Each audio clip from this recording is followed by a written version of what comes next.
मौलाना ज़फ़र अहमद उस्मानी ऐसे दौर में हिंदुस्तान से हज करने के लिए हिजाज मुक़द्दस गए थे जब लोग बहरी जहाज़ों में सफ़र करके हज का फ़रीज़ा अदा करने जाते थे। वापसी पर उन्होंने ये वाक़या कलमबंद किया है।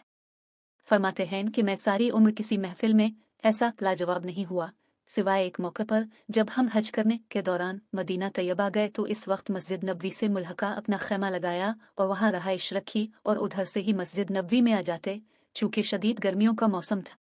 जब हम तमाम हाजी इकट्ठे होकर शाम का खाना खाते तो इस वक्त वहाँ से गर्म मौसम की वजह से तरबूज खरीद लेते और खाने के बाद इसे खाते और उसके छिलके बाहर फेंक देते। इस दौरान हमने किया देखा कि एक 7-8 साला बच्चा आता और छिलकों के ढेर में से छिलके उठाता, जो हल्की सुर्खी माइलगिरी रह जाती, इसे कुरेद कुरेद कर खा लेता।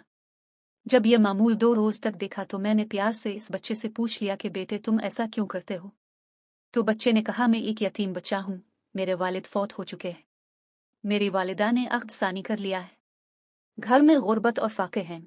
मैं मदीने का बच्चा हूँ और मेज़बान होने की हैसियत से मेहमानों से मांगते शर्म आती है, लिहाजा मैं इस बच्ची की चीगरी से पेट भर लेता हूँ। मौलाना लिखते हैं कि मदीने के बच्चे की इस फहम और फिरासत ने हमारे रूंगटे खड़े कर दिए। आंखें आंसुओं से भीग गई। बच्चे से कहा कि बेटा अगर आप मुनासिब समझो तो अब हमारे साथ आकर खाना खा लिया करो।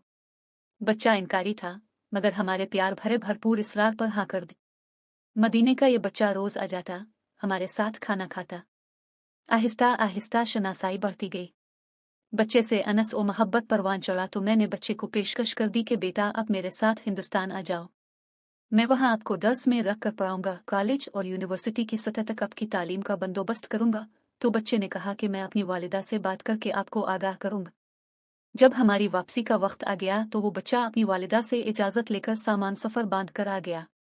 हमें बड़ी खुशी हुई। बच्चे को साथ लिया। बच्चा काफिले के हमरा चल रहा था तो दौरान सफ़र मेरे साथ महज गुफ्तगू था। सवाल कर रहा था कि चाचा जी वहाँ हिंदुस्तान में स्कूल अच्छे हैं? मैंने कहा कि बेटा बहुत अच्छे हैं, वहाँ मुझे अच्छे कपड़े पहनने को मिलेंगे। मैंने कहा कि हाँ बेटा। इसने पूछा कि मुझे वहाँ फुटबॉल खेलने के ग्राउंड मुयस्सर आएंगे? जी हाँ बेटा, हिंदुस्तान में फुटबॉल खेला जाता है। बच्चे ने कहा कि मुझे वहाँ तरह तरह के मियारी खाने और अच्छी रहाइश मिलेगी। मैंने कहा कि क्यों नहीं बेटा, ये सब सहूलतें आपको मिलेगी। इस दौरान चलते चलते सामने गुंबद खज़र नजर आ गया। बच्चे की नज़र पड़ी तो सवाल कर दिया कि चाचा जी ये सामने वाला गुंबद भी वहाँ मिलेगा? मेरे पाँव से ज़मीन निकल गई।